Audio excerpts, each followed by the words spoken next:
And that's how Equestria was made. Cheerilee concluded her little history lesson. She turned away from the blackboard to face the class, and was once struck by how eerily unfamiliar the scene still felt. Ever since the board had decided to change up the groups and put her in charge of the fillies and foals who needed some extra attention, things had been taking a turn for the worst. She was used to seeing students off at the end of the year and welcoming new ones back in the beginning of the next, of course. But despite that, getting a new group assigned to her out of the blue just didn't feel quite right. Especially not this group, Cheerilee thought as she gritted her teeth in pure frustration. It became at once clear that no filly or foal in the room had actually been listening to a word she had said, as per usual. Instead, Sooty Belle and Scootaloo were having a hushed conversation, while Silver Spoon and Diamond Tiara seemed to be more inclined to admiring each other's jewelry instead of concentrating on the lesson at hand. In the back row, Snips and Snails were laughing at something that could only ever be amusing to the likes of them. A smile suddenly crept onto Cheerilee's face as she noticed there was, in fact, one single filly who seemed to be paying attention. "Oh, Applebloom, would you mind explaining the importance of the day-night cycle to your less attentive classmates?" Cheerilee asked as cheerfully as she could manage. To her great surprise, and even greater annoyance, Applebloom seemed to veer up at the mere mention of her name, looking around the room somewhat panicky. "Oh, yeah, I suppose I can. Let's see here now," Applebloom said as she scratched her head. "Night and day are important because if there were only one or the other, either Luna or Celestia would be very sad," she concluded with a smile, raising a hoof in a "that's right" gesture. Cheerilee gritted her teeth once again. Of course, the one filly who had been paying attention hadn't understood a word she'd said. As Cheerilee opened her mouth to formulate a chastising response, Scootaloo suddenly loudly interjected, "That's stupid! Really, who would ever come up with a reason as ridiculous as that?" She pointed a hoof towards Applebloom. "I don't see you coming up with a better answer either. I bet you don't even know what you're talking about," Applebloom retorted just as loudly as she crossed her hoofs in front of her chest. "Oh, yeah? Why did I get a better grade on that last test then?" "We all know you cheated. Did not, did so. Did not, did so." "Girls!" Cheerilee shouted. "This is neither the time nor the place to hold such pointless debates. You're here to learn and pay attention, and that goes for all of you. Yes, you too, Diamond Tiara. Don't look so surprised." She paused one moment as she met the gaze of every filly and foal in turn, as they were finally quiet for once. "I'd have thought the topic of today's class would be exceedingly interesting to young ponies who, like you all, witnessed Princess Luna's return, a major historical event that shed much light in our country's history and origins." "Oh, yeah," Applebloom chimed in. "She was stuck on the moon for 1,000 years, right?" "The moon?" Scootaloo snorted. "That's impossible. Not even Rainbow Dash could fly that high. Besides, what would she eat for 1,000 years? The moon doesn't exactly look like grass from here where I'm standing." At this, Applebloom remained uncharacteristically silent as she pondered the question. "She would eat cheese, right? The moon's made of the stuff."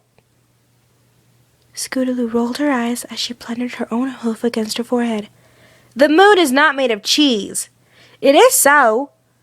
Ahem, came the mere serene voice from beside the two, as Sweetie Belle moved her head closer to the pair. "I'm sorry, Applebloom, but I have to agree with Scootaloo here. The moon can't be made out of cheese." By this point, the other fillies and foals had pretty much reverted to their own activities again, as Cheerilee stood softly bumping her head into the blackboard, completely at a loss about how in the hay she could get through to these ponies. She stopped doing so as she heard Sweetie Belle's calm voice, and her ears rose up as she listened. Perhaps at least one of them had some sense in her yet. "It can't be made out of cheese," Sweetie Belle said confidently. "Because if it was, Luna'd have eaten a huge hole in it by now." "Oh, yeah," Apple Bloom said as comprehension dawned in her eyes. "I suppose that makes sense." "No!" Cheerilee screamed as she turned around. "It does not! It does not make any sense at all! The moon is made out of cheese because... you know what? Forget it. Class dismissed. You all have the rest of the day off. Go!" She pointed wildly at the door, not trusting herself to be able to keep calm in the company of these impossible fools and fillies for even a moment longer. She thought she might start breaking things if this went on. All the fools and fillies in the classroom quickly got up from their desks, nearly galloping for the door. "What's up with her?" Scootaloo asked as soon as they got out of the room, but when they were still within earshot of Cheerilee. "Meh, I don't even know," Apple Bloom said as she shrugged. They suddenly heard the telltale sound of shattering glass coming from the classroom behind them. They both looked back over their shoulder, looked at each other, shrugged, and continued on their way. Cheerilee paced up and down the length and width of her living room relentlessly. Pieces of splintered wood covered the floor, starting at where her table had been and trailing all the way into the kitchen, where you could just make out the rough outline of what had once been one of the table's legs. Shards of porcelain and hardened clay were sprinkled around, and the place just generally looked like a hurricane had swept through it. Or two. Cheerilee stopped pacing around for a moment, but only so she could aim a few well-placed kicks at the remaining pieces of furniture in the room. "Why? Why can't I get these ponies to behave?" she screeched in frustration. And this, in fact, lay at the very center of the issue. Ever since she had earned her cutie mark, she had been able to bring out the best in ponies and watch them blossom, watch them grow. Yet here were a bunch of foals and fillies she'd been working on for over 6 months, and they hadn't learned a thing, not a single thing. It ate at her confidence and kept her up at night. She lay twisting and turning as she wondered if she was losing her edge, if she had lost her gift.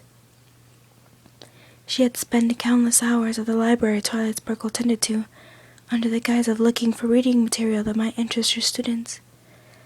When Twilight had noted she'd been looking mostly at books covering the subject of kitty marks, Cheerilee had told her she was interested in alleviating the concerns 3 of her pupils had, the self-proclaimed cutie mark crusaders. But that wasn't true. The only reason was the one question constantly on Cheerilee's mind. Can a cutie mark be mistaken? Is it possible that I never was good at teaching as I thought I was? That I simply had easy foals and fillies to work with before? Or if a cutie mark is accurate at the time it manifests, can it perhaps grow inaccurate over time? These questions and many more like it slowly pushed Cheerilee down to an all-encompassing feel of depression. She found her patience wearing increasingly thin and lost faith in herself more and more. It became hard to get up in the morning, and harder still to bring herself to return to the classroom where she knew they would be waiting, to turn another day into a living hell. For the last few nights she had been laying awake in bed, staring up at the ceiling, wondering what it would be like to just let it all go.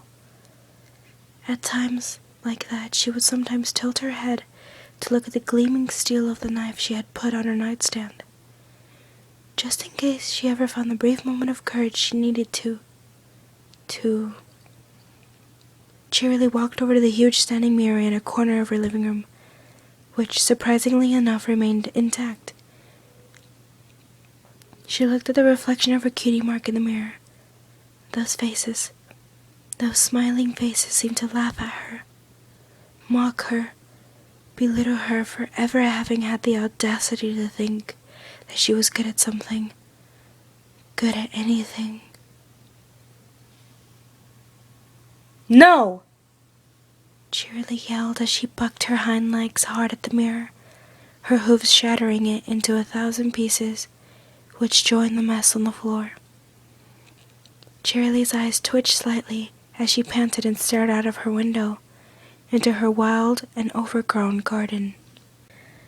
Normally it'd be trimmed and filled with beautiful flowers at this time of year, but with her ever-increasing moments of depression and lethargy, not to mention all the trips to the library, she had not been able to tend to her garden as well as she would have liked. Vines and weeds choked the budding flowers as she planted long ago, suffocating them and slowly squeezing the life out of their growth. She stared first at the garden, and then at her cutie mark, and then at the garden once more. And suddenly, it all became clear to her. It all made sense. It was not that she wasn't a good teacher. Oh no. She had a gift. A great gift. She had always had it, and she hadn't lost it. She would never lose it. But her garden, her class, was overrun by vines and weeds. Weeds that had to be purged from it if flowers were ever to bloom again. Vines that had to be cut down and pulled out root and all if she were to take her responsibilities as a teacher seriously. She quietly sat staring out of her window as night fell, the stars and the moon barely illuminating the darkness enough for her to see. She thought about what she would do next, what she could do. She realized the plans she was making were for the best, and would eventually save more lives than they would ruin. But some ponies, most notably the families of the weeds she had identified, might not see it the same way. They wouldn't be able to comprehend the truth of the matter, not in the way she did. So she'd need to be subtle. She'd need to be crafty. And yet, something inside of her didn't want this all to go down quietly in the night. She desired a show. She desired spectacle.